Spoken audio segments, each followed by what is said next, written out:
अस्सलाम वालेकुम दोस्तों, अज शिरक ते ॻाल्हाईंदासीं। उहो बि शिरक क़ुरान शरीफ़ जे निस्बत सां, क़ुरान शरीफ़ जे लेवल सां शिरक ते ॻाल्हाईंदासीं। दोस्तों, क़ुरान शरीफ़ जो दौरो करणु असां मुसलमाननि ते लाज़िम आहे।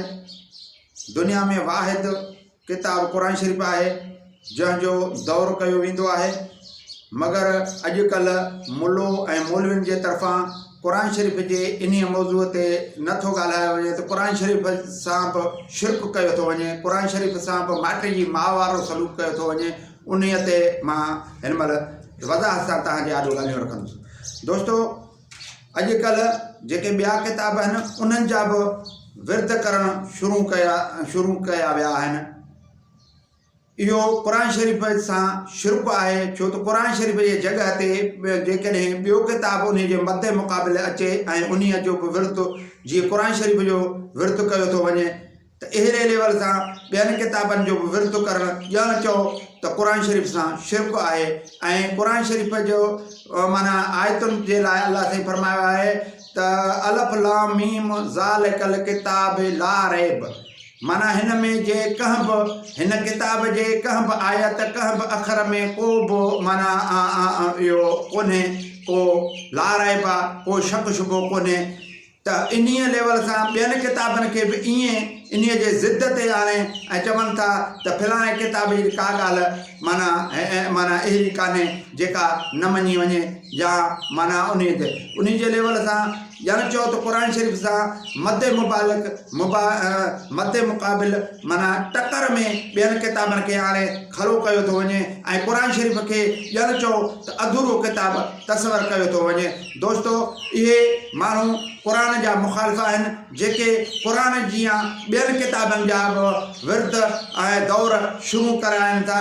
इहे मौलवी मुल्ला, इहे असली मौलवी बि न चइबा, इहे मुल्ला चइबा, छो त मुल्लनि जो हमेशह क़ुरान जे ख़िलाफ़ु माना रहियो आहे। हुननि जो जेको ज़हन आहिनि, हुननि जा ज़हन इस्लाम जे ख़िलाफ़ु हूंदा आहिनि, मगर ज़ाहिरी लेवल सां ॼण चओ त ओहड़ा पाजामा, ओहड़ा जुब्बा, ओहड़ा कुब्बा, ओहड़ो सिलसिलो, ओहड़ो माना ड्रेस, ओहड़ो सिलसिलो करे ॼण चओ त उहे माना हिकिड़े दुश्मन जे सॼण जे रूप में ॼण साम्हूं अचनि था। हक़ीक़त में ॾिठो वञे त उहे दुश्मन आहिनि ऐं उहे माना जेके माना ग़लति तौर तरीक़े सां असांजे इस्लाम में ज़म कया हुया, जिन माना क़ुरान शरीफ़ जे ख़िलाफ़ु हिकु साज़िशूं सटियूं आहिनि। जीअं ईअं सम्झो त क़ुरान शरीफ़ हिन महिल मज़लूम किताब जे माना लेवल सां ॾिसण में थो अचे, छो त क़ुरान शरीफ़ जी का बि ॻाल्हि को बि मुल्लो क़बूलण लाइ तयारु कोन्हे। चए थो त फलाणे किताब में हीअं लिखियलु आहे, फलाणे में हीअं लिखियलु आहे, ऐं याने क़ुरान शरीफ़ खे ॼण चओ त अधूरो किताब सम्झे थो। हालांकि क़ुरान शरीफ़ में आयत आहे अॼु ए पैगंबर तुंहिंजे लाइ ही दीन मुकमल थियो, यानी मुकमल थी चुको आहे। क़ुरान शरीफ़ मां खां को बि शइ रहियल ॻुझी न आहे, छो त ही माना सीगा आहिनि, गिरमर जा सीगा आहिनि। जमा जे सीगे में जीअं कंहिं हज़ारे माण्हू अची, कंहिं हज़ारे माण्हू अची वेंदा आहिनि, वाहिद सीगे में वाहिद में हिकिड़ो ईंदो आहे, तीअं अहिड़े लेवल सां क़ुरान शरीफ़ जो सिटुनि में सॼी काइनात सलहालियल आहे। हिकिड़ी सिट में सॼी काइनात सलहालजी थो वञे।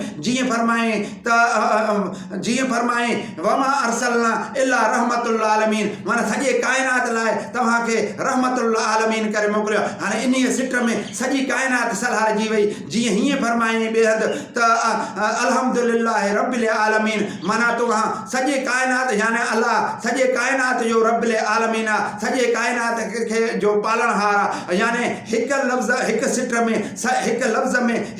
में सॼी काइनात समाइजी वई। अहिड़े लेवल सां क़ुरान शरीफ़ में जेके आयतूं आहिनि ईअं ई आहिनि जिन में हर शइ उते अची थो वञे, पर इहो फ़िकुर ऐं गौर करण वारो को हुजे। तंहिं करे क़ुरान शरीफ़ में फरमायो वियो आहे त अलाह साईं चए थो त गौर ऐं फ़िकुर करण वारनि लाइ हीअ क़ुरान शरीफ़ नसीहत आहे, हुननि लाइ न जेके माना लबाल हणंदा आहिनि, लबाली ॻाल्हियूं कंदा आहिनि, गौर फ़िकुर न कंदा आहिनि, दिमाग़ ऐं दिलि दिमाग़ जे लेवल सां सोच वीचार न कंदा आहिनि। अलाह जे काइनात जे सिस्टम खे सम्झण लाइ सोच वीचार कजे, सॼे काइनात जे सिस्टम खे सम्झण लाइ वॾा ज़हन खपनि, मिली सिरी जी माण्हू जी भेरी न आहे मगर उन्हनि लाइ सम्झदार माण्हुनि लाइ फ़िकुर करण वारनि माण्हुनि लाइ हीअ क़ुर शरीफ़ नसीहत आहे। मां इहो ज़रूरु चवंदुसि त क़ुर शरीफ़ जे सां शिरक करणु बंदि कयो वञे। क़ुर शरीफ़ जे जॻह में क़ुर शरीफ़ जे मुक़ाबले में ॿियनि किताबनि जूं ॻाल्हियूं न थियूं वञनि। सिर्फ़ु इहो बि गुनाह में शुमार थींदो छो त क़ुर शरीफ़ सां बि इहो शिरक आहे। ऐं माना जेकॾहिं क़ुर शरीफ़ जे जॻह ते ॿिए कंहिं किताब ते